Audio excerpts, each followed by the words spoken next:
are vampires. In my humble opinion, vampires have it easy, both professionally and financially. Excellent. I'm hoping to take you on a journey that will expose this figure of fear as the undead flyboy that he really is. But first, let's ask the man on the street what he thinks about old Spooky Tooth.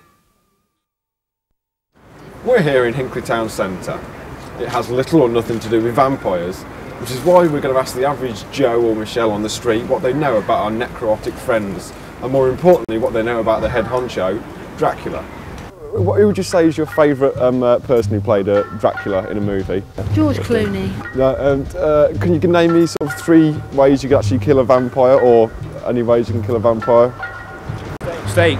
Yep, steak. Yep. Food poisoning. Yeah. Yep. Another way, I suppose, is to stamp on one, because, you know, if it's the back. That would be quite good. Silver bullet. Silver bullet, yeah. Also works with werewolves, we've heard, so we're going to have some spare ones of those. Sunlight. Sunlight, that's right, yeah. In the sun. Yeah. It's, so unless they're covering factor 5, that could actually sort of like stop them from frying up in any way. I'm not sure, maybe a myth. Not in the eyes. Not in the eyes, no. Wait till we get out to Romania, I'll teach you a thing or two.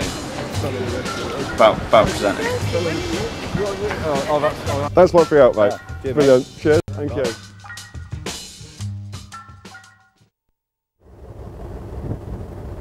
So you're probably wondering why I'm waxing intellectual with the humble folk of Hinckley. And the reason is that we're going deep into Vampire Central. What? Shut up. What should Dracula swan around in his gothic shag pad while the rest of us poor bozos have to work all year round and suffer with a short lifespan? I'm on the dog. Shut up. That's right, we're going to push some spookily hot topic onto Dracula's side of the table, and we've got some creepily valid questions. Does drinking blood on a daily basis help to keep cholesterol at bay? If you injure yourself in bat form, do you go to a vet's or hospital? And what in God's name is all that Brill cream? Let's go to Transylvania. You lot coming or what?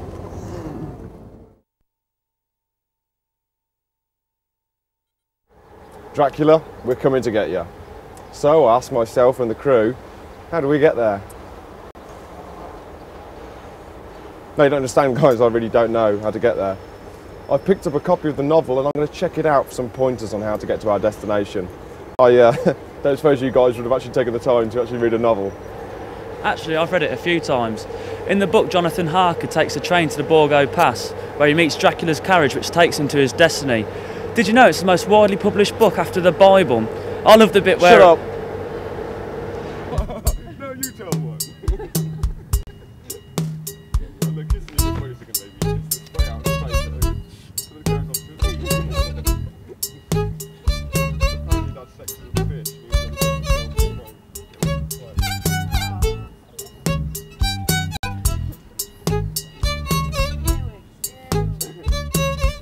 Apparently, it is said that Bram Stoker never actually visited Romania. All of his knowledge of the country is taken from books, maps, culture and history, but he describes the landscape to near perfection. Vampires! Lovely journey, nice, I like it.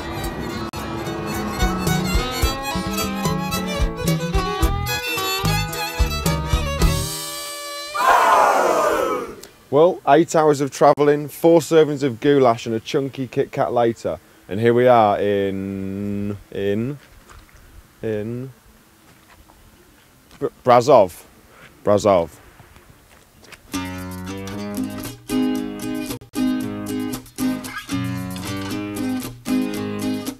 Well, I've checked on my tourist map and it's brought us to here, Grand Castle.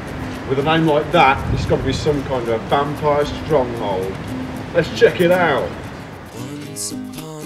Foreign tourists all wish to visit Bran Castle and all say that it is the castle of Count Dracula. However, Bran Castle was originally a fortress built by the Knights of the Teutonic Order in the year 1212. Mr. Dracula? Yo, Dracarunio. Is there an undead Prince of Darkness anywhere in the house? Christ. It's not looking for Lord Lucan. Oh dear.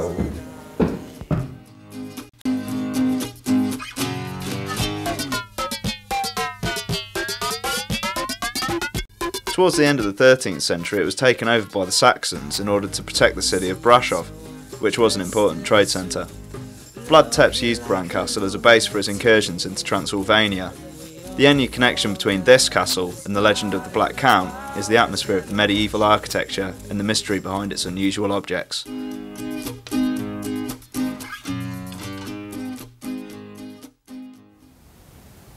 My loyal crew have brought me here to Poenari Castle. But it's in ruins. Thanks, guys. Guys.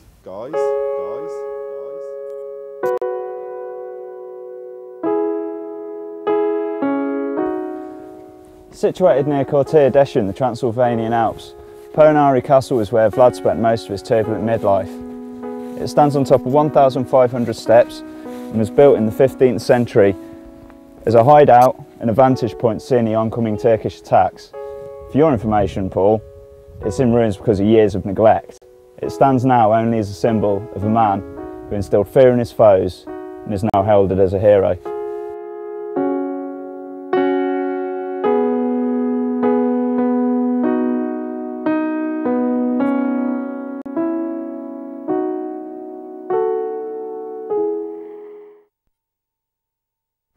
This is much more like it. Spooky, gothic, classic. What's it famous for?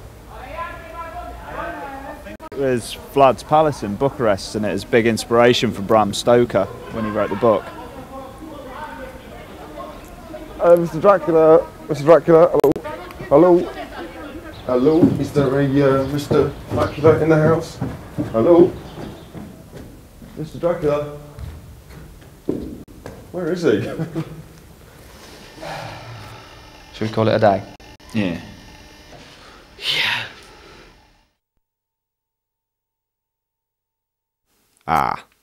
It's a new day and we've come to Sigosora.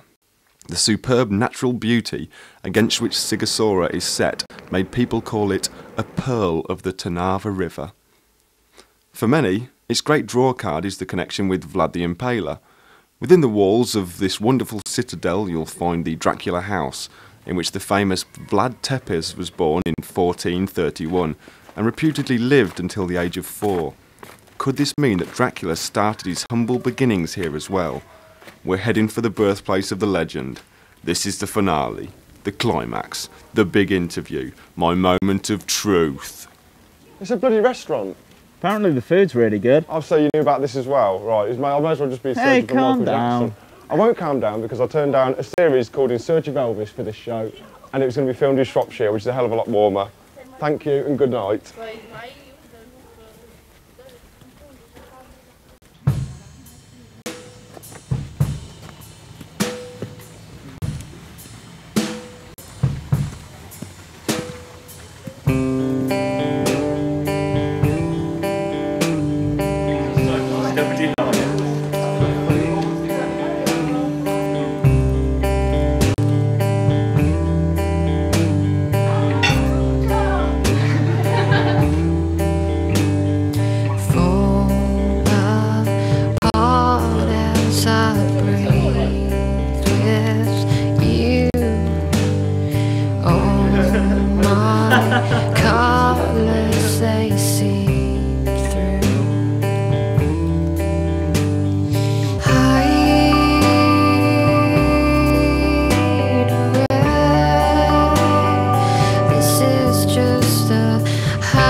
So we've travelled many a mile, visited many a ruin and encountered many a disappointment. But that said, I feel I've come to know Dracula without actually meeting him. I've definitely come to respect him more as a person and an icon. He's taken on many forms over the years, and not just from physical metamorphosis, but by misconceptions from different mediums. A mysterious figure from a 100-year-old novel has been drastically changed into one of tradition and even comedy. I definitely feel I know him more than when we set out. And I've even come to respect my crew a little bit. So it hasn't been a complete waste of time, manpower and money. And who knows, maybe next time we'll even see some vampires. Right, John? Yeah,